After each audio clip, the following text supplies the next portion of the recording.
जो बंदा ये कहे ना कि दुआ पता नहीं कबूल होगी या नहीं, उसकी कबूल ही नहीं होनी है, वो ना मांगे।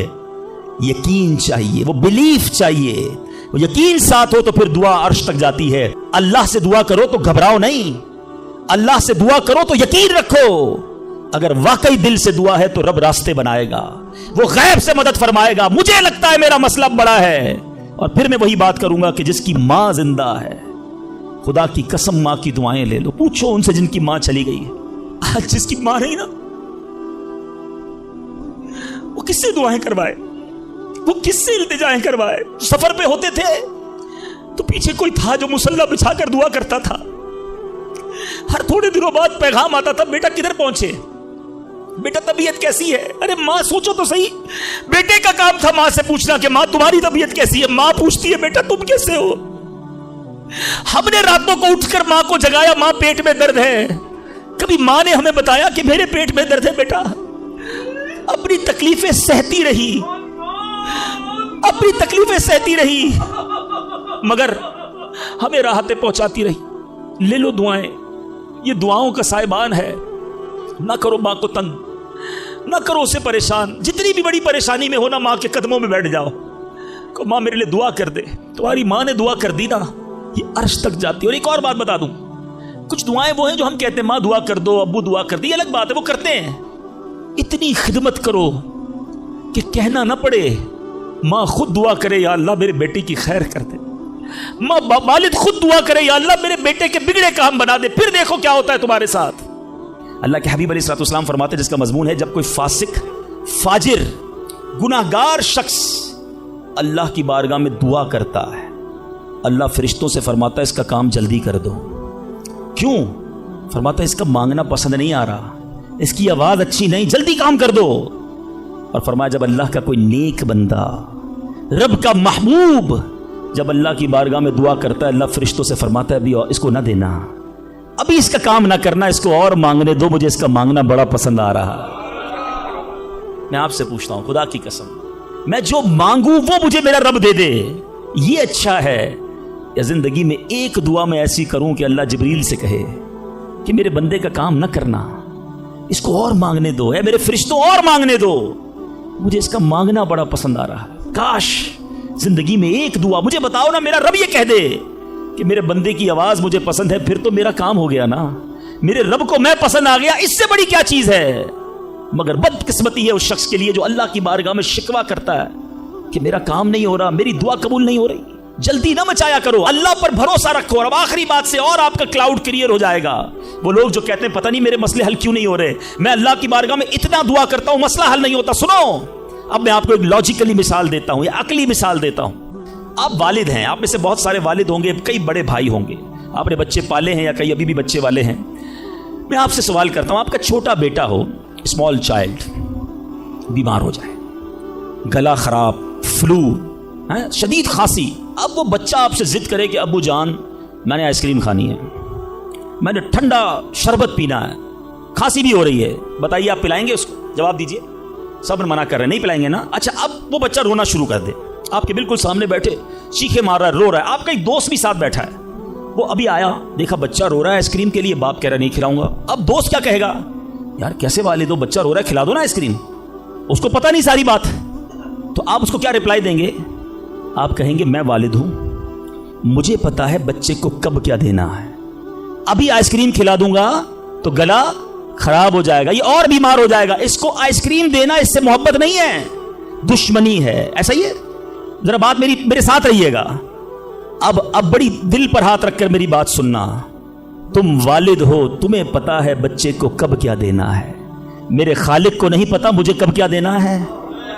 मैं मांग रहा हूं या अल्लाह रोजी में बरकत दे, वो नहीं दे रहा। मैं मांग रहा हूं या अल्लाह औलाद दे, वो नहीं दे रहा। मैं गिड़गिड़ा रहा हूं या अल्लाह किराए के मकान में हूं, अपना मकान दे दे, वो नहीं दे रहा। ए मौला मैं फला मुल्क में जाना चाहता हूं, वीजे लगाना चाहता हूं, नहीं मिल रहे वीजा। अरे क्यों यकीन नहीं रखते? जितने इधर बैठे हो मैं आपसे पूछता हूं, कौन है जो ये कहता है मेरी मां मुझसे मोहब्बत नहीं करती? अरे मां तो वो हस्ती है जो अपने सुख कुर्बान करके हमें सुखी करती है, सारी रात हमारे लिए जागने वाली हमारी मां है। तो जो मां तकलीफ नहीं दे सकती, वो माओं से ज्यादा प्यार करने वाला कैसे हमारी दुआ कबूल नहीं करेगा? ये यकीन रख लो, अगर मैं मांग रहा हूं वो नहीं दे रहा तो वही मेरे लिए बेहतर है। मेरा काम नहीं हो रहा ना, वही मेरे लिए बेहतर है। जो औलाद के तमन्नाई है, नहीं मिल रही औलाद, यकीन कर लो कि मेरे लिए औलाद बेहतर नहीं। पूछो उन माँ बाप से जिनके बच्चे मार कर उन्हें घर से निकाल देते हैं। वो कहते हैं काश बच्चा पैदा ही ना होता, बेटे ने मारा है मुझे, बेटे ने घर से निकाल दिया। ऐसी औलाद नहीं दुनिया में। उन माँ बाप से पूछो, क्या पता आपके मुकद्दर में वैसी ही औलाद हो। और अल्लाह फरमा रहा है, अल्लाह करीम है, हमारे बारे में अच्छा फैसला किया कि हमें औलाद से महरूम रखा। ऐ मेरे बंदो, जब तुम्हें माँ बाप पर यकीन है कि वो बुरा फैसला नहीं करते, तो अपने खालिक पर यकीन कर लो। अब अगर ये सोच लोगे ना, तो आपकी लाइफ बड़ी पुरसुकून हो जाएगी। अब आप टेंशन में नहीं रहेंगे, दुआ करेंगे, काम हो गया तो भी अल्लाह का शुक्र, नहीं हुआ तो भी अल्लाह का शुक्र, मेरे लिए बेहतर था ना, अल्लाह ने इसलिए नहीं किया। यकीन कर लो अपने मालिक पर। एक बार मैं अफ्रीका में था, तंजानिया में, एक बहुत बड़े बिजनेसमैन थे। उन्होंने कहा, मेरा बहुत बड़ा उनका कारोबार था, 7,000 घर उन्होंने बनाए थे, पूरा सिटी बनाया। बड़ी मोहब्बत करते हैं दावत इस्लामी से। मुझे कहा, तंजानिया है, अब हमारे साथ चलें और हमारे उस पूरे शहर के अंदर दुआ कर दें। मैंने कहा चलें, चलते हैं। मैं उनके साथ बैठ गया उनकी गाड़ी में। सुनिएगा जरा, मैं उस बिजनेसमैन से एक बात सीखा हूं और मैं भूलता नहीं हूं बात। तकरीबन जब भी मैंने ये बयान किया, मुझे वाकया खुद ही याद आ जाता है। तो हम गए उसके साथ, one of the biggest businessman of that country, बड़ा काम था उनका। हम गए तो इत्तेफाक था, जो पुल था उस शहर को और इनके शहर को मिलाने वाला, वहां पर वर्क हो रहा था, काम हो रहा था। गाड़ी रुक गई हमारी। वो बड़ा आदमी था, उसने कई लोगों को फोन किया, भाई हमारी गाड़ी को निकलने देखा। नहीं साहब, गाड़ी नहीं निकल सकती, पुल पर काम हो रहा है, ट्रैफिक क्लोज। बहुत कोशिश की उसने, नहीं हुआ। हम वापस आ गए। जब हम वापस आए तो मुझे लगा कि यार इसको बेचारे को दिल छोटा हो जाता है ना इंसान का, बड़ी मोहब्बत से लेकर गया और ले ही नहीं जा सका। तो मैंने कहा, आप घबराएं नहीं, इसमें कोई खैर होगी, अल्लाह खैर करेगा। मैं उनको तसल्ली दे रहा हूँ। यार उस बंदे ने जो जुमला कहा ना, वो कहता है, भाई मेरी ज़िंदगी का एक दस्तूर है, जब मेरा काम हो जाता है ना तो मैं एक बार अल्लाह का शुक्र अदा करता हूँ, नहीं होता तो 2 बार अल्लाह का शुक्र अदा करता हूँ। मैं शॉक्ड हो गया। मैंने कहा, आपने क्या कहा, दोबारा कहिए। वो बिजनेसमैन है, इज नॉट मौलवी, कोई आलिम दीन नहीं थे, लेकिन मुझे सिखा गया वो बंदा। मैंने कहा, दोबारा कहिए। वो कहता है, जब मेरा काम हो जाता है ना, मैं एक बार अल्लाह का शुक्र अदा करता हूँ, जब नहीं होता तो मैं 2 बार अल्लाह का शुक्र अदा करता हूँ। मैंने कहा, ये क्यों? कहते, नहीं किसने किया, काम नहीं हुआ तो किसकी मर्जी से हुआ, हम दोनों का जाना वहां ठीक ही नहीं था। जब ही रोड बंद हो गया, अल्लाह ने जो किया मेरे मालिक ने बेहतर किया। मैंने कहा, यार आप कमाल की शख्सियत हो। मैं इतना खुश हुआ उस बंदे से। ये फॉर्मूला याद कर लो, लाइफ पुरसुकून हो जाएगी। जो मांगो मिल जाए या अल्लाह तेरी मेहरबानी, जो ना मिला या अल्लाह फिर भी तेरी मेहरबानी। तू मेरे माँ से ज्यादा मुझे चाहने वाला है, बेहतर था जब ही तो नहीं दिया। अच्छा, अब दुआ के कुछ आदाब भी सुन ले। दुआ कबूल ना होने का एक सबब हराम रोजी भी है।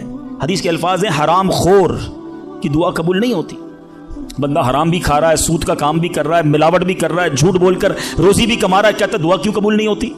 एक बार हजरत मूसा नबीना अलैहिस्सलाम ने एक शख्स को देखा, बड़ा रो रहा था, बड़ा गिड़गिड़ा रहा था, या अल्लाह मेरी दुआ कबूल कर ले, या अल्लाह मेरी दुआ कबूल कर ले। हजरत मूसा ने देखा, अल्लाह से अर्ज की, मौला तेरा बंदा कितना रो रहा है, गिड़गिड़ा रहा है, मेरे मालिक इसकी दुआ कबूल कर ले। इरशाद हुआ, ए मूसा, ये इतना रोए कि रोते रोते मर जाए, इतने हाथ उठाए कि इसके हाथ आसमान को छू लें। ए मूसा, मैंने इसकी दुआ कबूल नहीं करनी। अर्ज की, मौला क्या वजह है? इरशाद हुआ, ए मूसा, ये खाता हराम है, इस जो लिबास पहना ये हराम है। सोचिए, अल्लाह के नबी सिफारिश कर रहे हैं, अल्लाह इसकी दुआ कबूल कर ले, मगर हराम खाने वाले की दुआ कबूल नहीं होती। अपनी रोजी पाकीज़ा करो। आप में सारे चाहते हैं ना मुस्तजाबुद दावत बन जाए। मुस्तजाबुद दावत के माना क्या है? जिसकी सारी दुआएं कबूल हों। सब चाहते हो ना? हजरत साद बिन नबी वकास ने प्यारे आका से सवाल किया, क्या ब्यूटीफुल क्वेश्चन कर लिया, हमारे काम सीधा हो गया। आका से अर्ज की, या रसूल अल्लाह, मैं मुस्तजाबुद दावत बनना चाहता हूँ, I want to be a मुस्तजाबुद दावत। नबी पाक ने कोई लंबा चौड़ा, आपको तो पूरा सिलेबस दिया जाता है ना, पीएचडी करना है तो इतनी किताबें पढ़ो, एमबीबीएस करना है तो इतनी किताबें पढ़ो, लेकिन मुस्तजाबुद दावत तो कमाल हो गया ना, उससे बड़ी डिग्री है कोई? जो दुआ मांगो वो मिल जाए। कोई बड़ा सिलेबस नहीं दिया नबी पाक ने, इतने साल रोजे रखो, इतनी तलावत करो, इतने सजदे करो, इतने तवाफ करो। सुनो, एक लाइन में मेरे आका ने जवाब दे दिया, फरमाया, ए साद, अपने लुक्मे पाकीज़ा कर लो तो मुस्तजाबुद दावत हो जाओगे। That's it. ग़िज़ा पाकीज़ा हो, आपकी दुआएं कबूल होना शुरू हो जाएंगी। एक और बड़ी अहम बात जो मिस्टेक कर जाते हैं, वो क्या है कि हम दुआ के अंदर फोकस नहीं करते। याद रखें, अल्लाह गाफिल दिल की दुआ नहीं सुनता, याद रखिएगा। मिसाल के तौर पे हम दुआ करते वक्त आमीन, अब इधर देख रहे हैं, आमीन आमीन आमीन, बात अल्लाह से कर रहे हो और ध्यान कहीं और है। इसको मैं आपकी एग्जाम्पल देता हूं। आप में से कई टीचर्स बैठे होंगे, प्रोफेसर बैठे होंगे, सेठ बैठे होंगे, वालिद बैठे होंगे। आपका स्टूडेंट आपके सामने बैठा है, आपका बेटा आपके सामने बैठा है, आपका मातहत आपके सामने बैठा, आप उसको बड़ा कोई बात समझा रहे हैं, बेटा देखो यूं करना है, वो कभी इधर देखे, कभी उधर देखे, कभी मोबाइल निकाल ले, कैसा लगेगा आपको? कमाल है यार, मैं तुमसे बात कर रहा हूं और तुम्हारा ध्यान कहीं और है। तवज्जो से सुनो, आपको बुरा लगता है आपका बच्चा आपकी बात ना सुने, तुम रब की बारगाह में हाथ उठाकर ध्यान कहीं और है, किधर से दुआ कबूल होगी? ये बेअदबी है। बारगाह इलाही में हाजिर हैं तो बस फोकस, पता चले मैं किसके दरबार में हूं, आंखें झुकी हों, अदब से बंदा बैठे वुजू करके, हैं उसका ख्याल मालिक के दरबार की तरफ हो कि गुलाम एक मुजरिम बादशाह के दरबार में हाथ उठाए भिखारी बनकर हाजिर हुआ है। फिर देखें कैसे अता मिलती है।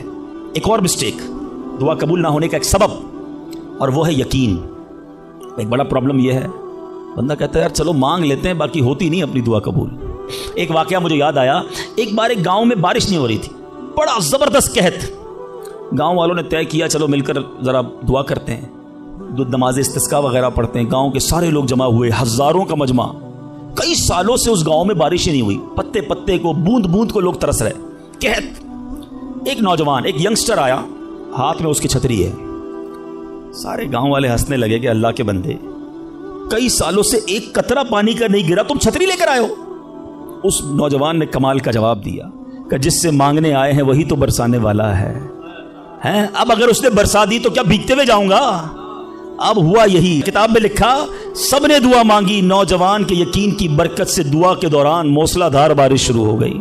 सारा गांव भीगते हुए गया, नौजवान छतरी के नीचे चलता हुआ जा रहा है। यकीन होगा तो काम होगा, दुआ पर यकीन नहीं तो अल्लाह पर यकीन नहीं है तो काम कैसे होगा? ये तो चंद मैंने आदाब बयान कर दिए। अब मैं दो बड़ी अहम बातें करना चाहता हूं कि दुआ जो है ना माँ बाप की, वो बड़ी इंपॉर्टेंट है।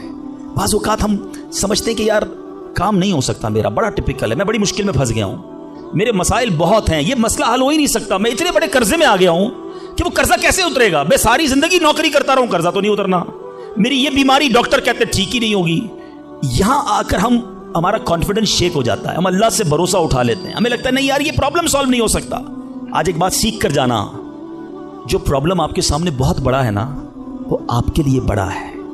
इन्नल्लाह अला कुल्ली शैइन कदीर, मेरा मालिक जब चाहे जैसे चाहे हुक्म फरमाए और मसला हल हो सकता है। मैं आपको इसको लॉजिकली समझाता हूं। एक आपने देखा होगा आपके घर में चूंटियां चलती हैं, बाजू का चूंटियां होती है ना, अब चूंटी जा रही है, आप उसके सामने सेब रख दें, अब चूंटी की तरफ रहकर सोचें, चूंटी देखेगी इतनी बड़ी चीज सेब, चूंटी के लिए वो सेब पहाड़ है, चूंटी हटा सकती है उसको? नहीं, वो क्या करेगी, खड़ी रहेगी या तो रास्ता बदल देगी, यार इतनी बड़ी चीज सामने आ गई मैं तो कुछ नहीं कर सकती। वही सेब आप वापस उठा के जेब में रख लें, चूंटी का रास्ता क्लियर। बात समझ रहे मेरी? सेब चूंटी के लिए क्या था? पहाड़। आपके लिए क्या है?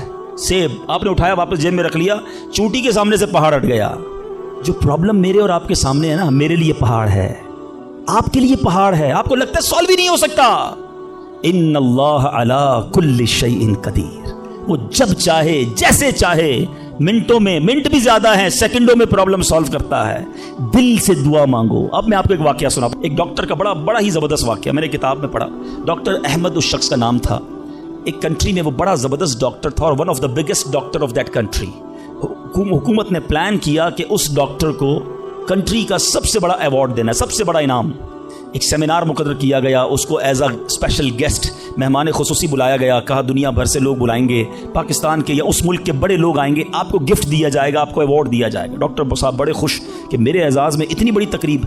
मिसाल देता हूँ, उनकी मंडे को तकरीब थी, संडे को उन्होंने फ़्लाइट बुक कर ली कैपिटल जाने के लिए, दारुल हुकूमत में जाने के लिए। संडे को जब फ़्लाइट टेक ऑफ होती है, बड़े खुश हैं डॉक्टर साहब के लाइफ टाइम एक ऐसा अवार्ड मुझे मिलने वाला है जो पूरी ज़िंदगी में नहीं मिला मुझे।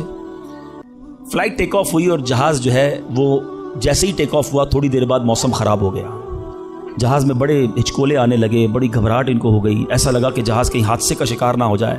कैप्टन ने ऐलान किया कि जहाज़ में कोई फ़नी ख़राबी है, मौसम भी बड़ा ख़राब है, हमें किसी छोटे से एयरपोर्ट पर जहाज़ उतारना पड़ेगा। उस जहाज़ को एक छोटे एयरपोर्ट पर खैरियत से लैंड करवाया गया।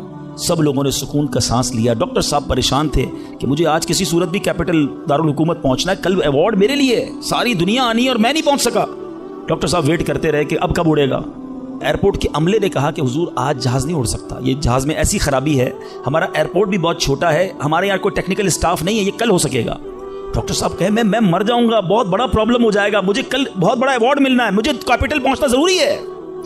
देखें अगर आपने वाकई वहां पहुंचना है ना तो इसका आसान हल ये, आप गाड़ी किराए पे लें, जहां जाना है वो 6-7 घंटे की ड्राइव है, आप रात तक पहुंच जाएंगे, आप जहाज का इंतजार ना करें। डॉक्टर साहब को मशवरा समझ आया, रेंट अ कार ली, गाड़ी ड्राइव करना शुरू की। सारे रास्ते में बारिश, बिजली चमक रही है, अकेला ड्राइवर गाड़ी चला रहा है डॉक्टर साहब। अचानक उसको समझ ही नहीं आई, रास्ता पहली बार था, वो किसी अननोन रास्ते पर चढ़ गया, मोटरवे से उतरकर किसी छोटे रास्ते पर चला गया। चलते चलते चलते बारिश जबरदस्त, भूख ज्यादा लगी। डॉक्टर को एहसास हो गया कि मैं गलत रास्ते पर आ गया। अब बारिश भी इतनी, भूख से बुरा हाल। देखा एक छोटा सा घर, उसमें बल्ब जल रहा था। उस डॉक्टर ने गाड़ी वहां पार्क की, दरवाजा नॉक किया। एक बूढ़ी खातून बाहर निकली। कहा बेटा कौन हो? कहा माँ जी रास्ता भूल गया हूं, बारिश बहुत है। कहा बेटा अंदर आ जाओ। उस खातून ने जो घर में खाना बना था डॉक्टर को पेश किया। डॉक्टर अहमद को भूख बड़ी लगी थी, खाना खा लिया। अब उस बूढ़ी माँ के पीछे डॉक्टर ने देखा एक जवान बेटा बिस्तर पर लेटा है। कहा माँ जी ये कौन है? कहा बेटा मेरा पोता है, शदीद बीमार है। मैं गरीब औरत हूँ, मगर मेरे पोते को, जो मेरी ज़िंदगी का सहारा, एक ऐसी बीमारी हो गई है। हमारे गांव में मैंने कई डॉक्टरों को दिखाया है, डॉक्टर कहते हैं कि इसका इलाज पाकिस्तान में एक ही डॉक्टर है जिसका नाम डॉक्टर अहमद है, वही कर सकता है। बेटा हर नमाज के बाद दुआ करती हूँ कि इतने पैसे जमा हो जाएं कि मैं अपने इस माजूर बेटे को डॉक्टर अहमद के पास ले जाऊँ। तुम मुझे मुसाफिर लगते हो, ज़रा तुम भी दुआ कर दो मेरे बेटे का इलाज हो जाए। डॉक्टर अहमद दस्तरखान पर बैठकर रोने लगा। कहता है माँ जी मेरे जहाज का ख़राब होना, छोटे एयरपोर्ट पर उतरना, मेरी गाड़ी का रास्ता भूलना और आप ही के दरवाजे पर आकर खड़े होना, ये फ़कत आपकी दुआओं का समरा है। मैं ही डॉक्टर अहमद हूँ, आज आपके घर में आ गया हूँ, मैं आपके बेटे का इलाज करूँगा। यह है दुआ। और आखिरी बात आज के बयान की कि कभी किसी की बद्दुआ ना लेना। दुआ असर रखती है ना, तो बद्दुआ भी असर रखती है। हाय जो होती है ना, दिल से निकलती है, वो बर्बाद कर देती है इंसान को। अगर आपको लगता है ना कि यार मेरा चलता कारोबार खराब हो रहा है, मेरी जिंदगी में प्रॉब्लम शुरू हो गई है, मेरे घर में बड़ी खुशियां थी, आहिस्ता आहिस्ता चीजें खराब हो रही हैं, फौरन चेक करो किसी पर जुल्म तो नहीं किया, किसी की हाय तो नहीं ली। एक बार मैंने एक वाकया, इसी किताब में यह वाकया भी पढ़ा कि एक मछेरा था और एक पुलिस वाला कोतवाल उस मछली बाजार में गया और उसने देखा बड़ी ताज़ा मछली मछेरा बेच रहा है। कहा कितने की है, दिखाओ ज़रा। उसने कहा साहब इतने 100 रुपए की है। कहा कभी हमने किसी को पैसे दिए? मछली छीनी और चला गया। वो गरीब मछेरा बड़ी चीखें मारी कि भाई मेरी रोज़ी है, मैंने आज बच्चों के लिए खाना लेकर जाना है, मगर उस पुलिस वाले ने नहीं सुनना था। वो उस मछली को लेकर चला गया। मछली इतनी फ्रेश थी कि वो फड़क रही थी।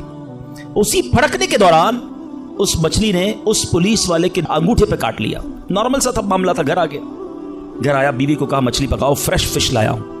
मगर थोड़ी देर बाद अंगूठे में दर्द शुरू हो गया। और आप जानते हैं इन्फेक्शन किसको कहते हैं, चीजों का खराब होना किसको कहते हैं। उसके अंगूठे में शदीद पेन शुरू हो गया, बहुत दर्द। का खाना बाद में खाऊंगा, पहले दोस्त डॉक्टर है उसके पास जाता हूं। उसके पास गया, कहा डॉक्टर साहब देखिए ये अंगूठे में क्या हो गया है, बहुत लाल हो गया, बहुत दर्द हो रहा है।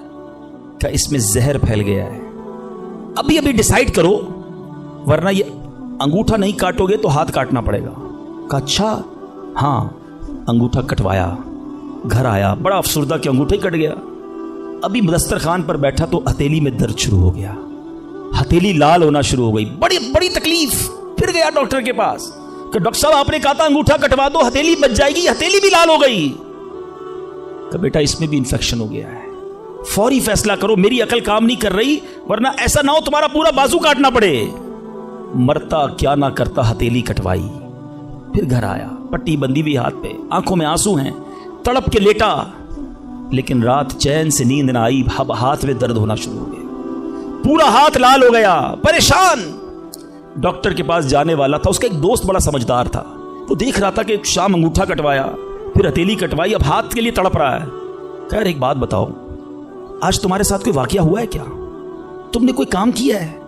कहता हाँ, मैं एक गरीब मछेरे से मछली छीन कर आया हूं। वो रोता रहा, मैं उसका जवाब मैंने नहीं दिया। वो दोस्त बड़ा समझदार था, कहा जल्दी करो, उस मछेरे से माफी मांगो, वरना एक एक करके पूरा जिस्म कट जाएगा।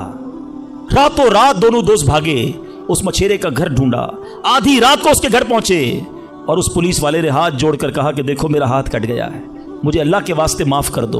और मजे की बात यह है, गरीब का दिल बहुत बड़ा होता है, जुल्म भी हुआ था, फिर भी उसने कहा जा मैंने तुझे माफ किया। उस दोस्त बड़ा समझदार था, उसने मछेरे को पकड़ लिया। कहा एक बात तो बताओ, जब ये तुमसे मछली छीन कर गया तुमने कुछ कहा था क्या? कहते हाँ, मैंने अल्लाह की बारगाह में दुआ की थी। कहा या अल्लाह मैं कमज़ोर हूँ, ये बंदा मुझ पर जुल्म करके मेरे बच्चों की रोजी ले गया है, मैं इसका कुछ नहीं बिगाड़ सका। ए अल्लाह मेरा बदला तूने लेना है, ए अल्लाह मेरा बदला तेरे जिम्मे है, अब तू अपनी कुदरत से मेरा बदला लीजियो। ऐ मेरे मीठे इस्लामी भाइयों, याद रखना, हाय ना लेना किसी की, तकब्बुर न करना कि मैं बड़ा कर्रो-फर वाला हूं, मैं इंजीनियर, मैं डॉक्टर, मैं प्रोफेसर, मैं सेठ। आज आप कुछ भी हैं, ये अल्लाह ने आपको दिया है। एक हाय लग गई ना, अल्लाह के किसी बंदे को तकलीफ पहुंचा दी और उसने हाथ उठा दिए। ये दुआ बड़ी कमाल की चीज है, तूफान टाल भी देती है और बर्बाद भी कर देती है। बर्बादी से बचना है, लोगों की दुआएं लीजिए। जिंदगी में ऐसे काम करना मीठे इस्लामी भाइयों कि मेरी गैर मौजूदगी में भी लोग दुआ दे कि क्या बंदा है, क्या मिलता है, क्या अखलाक है। ऐसा ना करना कि किसी से मिलकर जाओ तो जाने के बाद लोग कहे इतना गुरूर, इतना तकब्बुर, मुझे जलील करके गया। आज मुलाजिम को हम जलील कर देते हैं, आज बीवी बच्चों के सामने गालियां निकालते हैं, आज लोग हमसे डरते हैं। याद रखो, ये इज्जत नहीं है। आज आपका, अगर मैं जो प्रोफेसर बैठे उनसे कहना चाहता हूं, आप टीचर हैं और आपके स्टूडेंट आपका अदब करते हैं, ये अदब है या डर है? चेक कीजिए। आपके सामने जो अदब करे और पीछे गालियां दे, वो अदब नहीं, वो इज्जत नहीं। इज्जत यह है कि मैं सामने ना भी हूं तो लोग कहें कि कमाल का आदमी है। अल्लाह इसकी खैर फरमाए। काश मैं ऐसी जिंदगी गुजारने में कामयाब हो जाऊं, आप गुजारने में कामयाब हो जाएं कि जब दुनिया से जाए ना तो लोग हाथ उठाकर दुआ करें, मग़फ़िरत की दुआ करें, हमारे अच्छे काम उन्हें याद आए। लोगों के दिलों में नफरत ना डालो।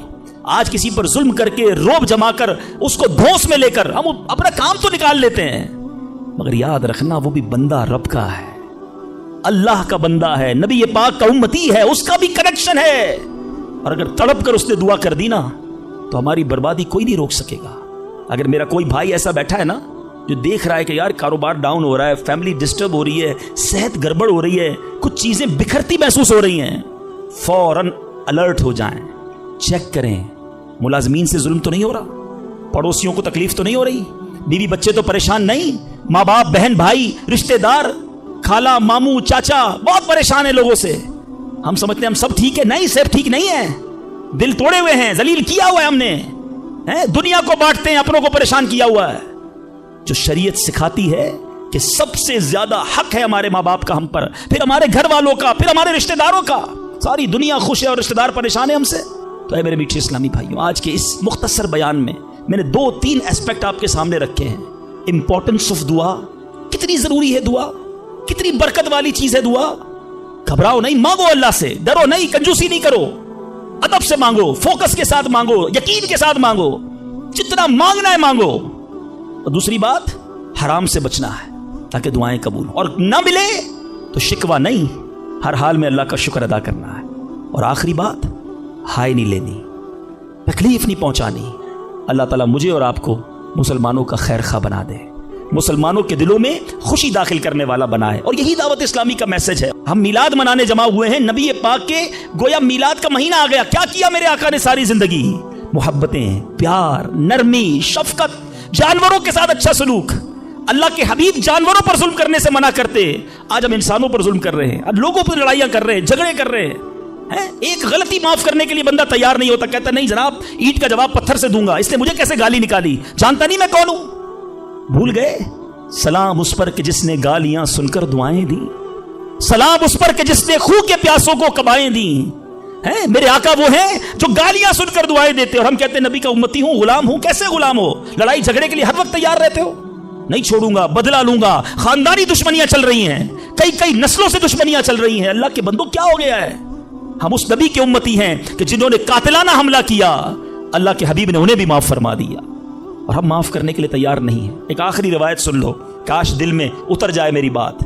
अल्लाह के हबीब अलैहिस्सलातु वस्सलाम फरमाते, जिसका मजमून है, जो माफ नहीं करता उसे माफ नहीं किया जाएगा, और जो रहम नहीं करता उस पर भी रहम नहीं किया जाएगा। मर्जी है आपकी, ना करें माफ, करें दुश्मनियां, कयामत के दिन तैयार रहना, फिर हमें भी माफ नहीं किया जाएगा।